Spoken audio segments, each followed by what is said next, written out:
बच्चों, हम अजंता शीर्षक को पढ़ रहे थे जो कि भगवत शरण उपाध्याय जी के द्वारा लिखा गया है। तो लेखक ने यह बताया कि हम जो मनुष्य है वह अपनी सभ्यता को विरासत में देने के लिए अनेकों प्रकार का प्रयास करता रहा। कभी वो पत्थरों पर लिखा, कभी जो है धातु के पत्रों पे लिखा, और इन्हीं में से एक पहाड़ों को काट करके उस पे मंदिरों को बनाना भी मानव सभ्यता की देन है। और उन्हीं मंदिरों, उन्हीं गुफाओं में से एक है अजंता की गुफा। अब आइए आगे पढ़ते हैं क्या लेखक कह रहे हैं। जैसे संग साजों ने उन गुफाओं पे रौनक बरसाई है, चितेरे जैसे रंग और रेखा में दर्द और दया की कहानी लिखते गए हैं, कलावंत छेनी से मूर्तें उभारते कोरते गए हैं, वैसे ही अजंता पे कुदरत का नूर बरस पड़ा है। प्रकृति भी वहाँ थिरक उठी है। क्या कहते हैं, जैसे संग साज अपने साज के द्वारा एक तरह का मन मोह लेने वाला कार्य करते हैं, उसी तरह से यहाँ पर जो अजंता की गुफाओं पे चित्रकारी की गई है, उन रेखाओं में दर्द और दया का भाव अपने आप स्पष्ट झलकता है। अर्थात उन गुफाओं पे बने हुए जब चित्रों को हम देखते हैं तो वह चित्र एक कहानी कहती चली जाती है। कहीं पर दर्द की कहानी है, कहीं दया की कहानी है।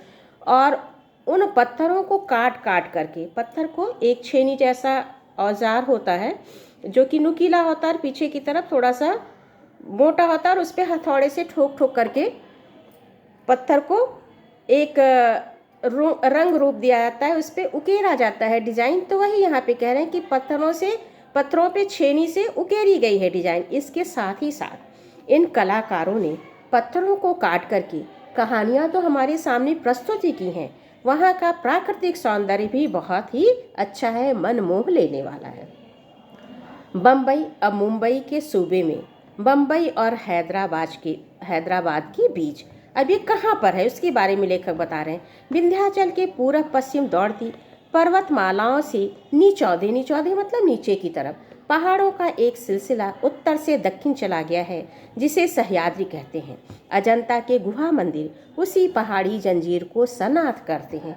तो लेखक क्या करें, यह जो अजंता की गुफाएं हैं वह कहाँ पर स्थित हैं। बम्बई और हैदराबाद के बीच जो विंध्य पहाड़ी की पर्वत श्रृंखला है, उसी पर्वत श्रृंखला के ऊपर जिसे सह्याद्री कहते हैं, यह अजंता के गुफा मंदिर स्थित है। वह पहाड़ी को काट करके वहाँ पे गुफा को बनाए गए हैं। अजंता गांव से थोड़ी ही दूर पहाड़ों के पैरों में सांप सी लौटती बाधुर नदी कमान सी मुड़ी, कमान मतलब धनुष की तरफ। तो जो अजंता गांव है, उस अजंता गांव के पास एक बाधुर नदी है जो कि कमान की तरह ऐसे मुड़ी हुई है। जैसे आप गंगा को देखें, आप बनारस के रहने वाले हैं तो गंगा को भी आप अगर कहीं खड़े होकर के देखेंगे तो वह ऐसे चंद्राकार मुड़ी हुई है, उसी तरह से वह बाधुर नदी भी मुड़ी हुई है। वहीं पर्वत का सिलसिला एकाएक चंद्राकार हो गया है। कोई 250 फुट ऊंचा हरे बनों के बीच मंच पर मंच की तरह उठते पहाड़ों का यह सिलसिला हमारे पुरखों को भा गया है। पुरखे यानी हमारे जो पूर्वज हैं, उन्होंने उसे खोदकर भवनों महलों से भर दिया। सोचिए जरा, ठोस पहाड़ की चट्टानी छाती और कमजोर इंसान का उन्होंने मेल जो किया, तो पर्वत का हिया दरकता चला गया। हिया मतलब हृदय। और वहाँ एक से एक बरामदे, हाल और मंदिर बनते चले गए। क्या कहते हैं, वह जो चंद्राकार बाधुर नदी है उसके किनारे किनारे पर्वतों की श्रृंखला है, और वह पर्वत जो है हरे भरे पेड़ों से भरे हुए हैं, और उनके ऊपर जो पर्वत एक के ऊपर एक दिखाई देते हो, ऐसा लगता है जैसे मंच बने हुए हैं। और वह प्राकृतिक सौंदर्य जो है हमारे पूर्वजों को अच्छा लगा, और हमारे पूर्वजों ने उस प्राकृतिक सौंदर्य से मोहित होकर के उसे एक नया रूप देने को सोचा। और वहाँ पे क्या किया, पहाड़ों को काट करके भवन और महल बना दिए।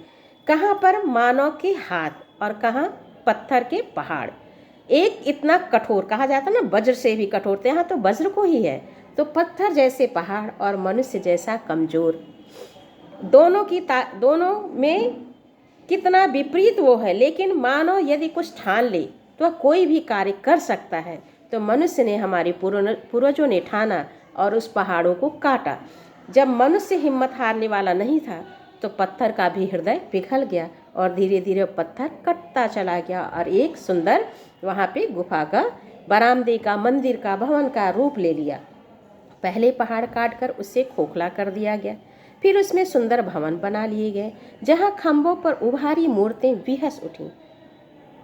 मंदिर गुफा के अंदर बनाने के लिए क्या करते हैं, पहले अंदर पहाड़ों के अंदर क्या करते हैं, खोखला बनाते हैं, सुरंग जैसा बनाते हैं, और फिर उसके अंदर भवन और बरामदे सबका आकार दिया जाता है। उसी तरह से वहाँ भी पहाड़ों को काट करके पहले अंदर से खोखला बनाया गया, फिर उसके अंदर भवन बनाए गए, और उन भवन के खंभों पर जो है ऐसी मूर्तें हमारे चित्रकारों ने उकेरी जैसे लगता है कि मूर्तियाँ अभी बोल पड़ेंगी, हंस पड़ेंगी। भीतर की समूची दीवारें और छतें रगड़कर चिकनी कर ली गईं, और तब उनकी जमीन पर चित्रों की एक दुनिया ही बसा ली गई। पहले प्लस्तर लगाकर आचार्यों ने उन पर लहराती रेखाओं में चित्रों की काया सिरस दी, फिर उनके चेले कलावंतों ने उनमें रंग भरकर प्राण फूंक दिए, फिर तो दीवारें उमंग उठी, पहाड़ पुलकित उठे।